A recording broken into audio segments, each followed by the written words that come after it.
నమస్తే, welcome to I news.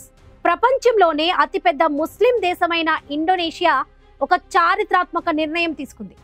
దశాబ్దాలుగా రాజధానిగా ఉన్న జకార్తాను వదిలిపెట్టి కొత్త రాజధాని సునంతారాకు తరలి వెళ్తుంది. ఈ భారీ మార్పు వెనుక ఉన్న కారణాలేంటనేది చూద్దాం.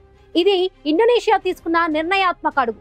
1995లో నెదర్లాండ్స్ నుంచి స్వాతంత్రం వచ్చినప్పటి నుంచి జావా ద్వీపంలో ఉన్న జకార్తా రాజధానిగా ఉంది. అయితే 10.5 మిలియన్ల జనాభాతో 30 మిలియన్ల మెట్రోపాలిటన్ జనాభాతో నిండిన ఈ మహానగరం ఇప్పుడు మునిగిపోయే భయాన్ని ఎదుర్కొంటుంది. నిపుణుల హెచ్చరికల ప్రకారం 2030 నాటికి జకార్తాలోని కొన్ని ప్రాంతాలు తరచుగా భారీ వరదలకు గురవుతాయి. కాలుష్యం, ట్రాఫిక్ రద్దీ, జనాభా ఒత్తిడి ఈ నగరాన్ని నివాసయోగ్యం కానిదిగా మారుస్తున్నాయి. అందుకే కలుషితమైన, రద్దీగా ఉండే, మునిగిపోతున్న జకార్తాను ఖాళీ చేసి కొత్త రాజధాని సునంతారాకు తరలించాలనే నిర్ణయం తీసుకున్నారు. 2022లో ఇండోనేషియా ఈ తరలింపు చట్టాన్ని ఆమోదించింది. మాజీ అధ్యక్షుడు జోకో విడోడో ప్రారంభించిన ఈ ప్రాజెక్టుకు కొత్త అధ్యక్షుడు ప్రభోవో సుబియాంటో పాలనలో నిధులు సగానికి పైగా తగ్గాయి.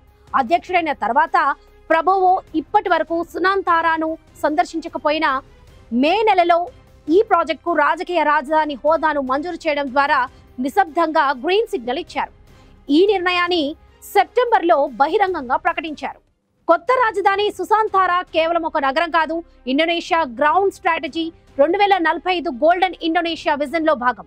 2045 నాటికి దేశానికి స్వాతంత్రం వచ్చి 100 సంవత్సరాలు పూర్తవుతున్న సందర్భంగా సుసంతారాను ఆధునిక, స్థిరమైన నగరంగా అభివృద్ధి చేయాలని లక్ష్యంగా పెట్టుకున్నారు. ఈ నగరం ముఖ్య విశేషం ఏంటంటే దీన్ని స్పాంజ్ సిటీగా నిర్మిస్తున్నారు. అంటే వర్షపు నీటిని నేరుగా భూమిలోకి పీల్చుకోగల నగరంగా తీర్చిదిద్దుతున్నారు.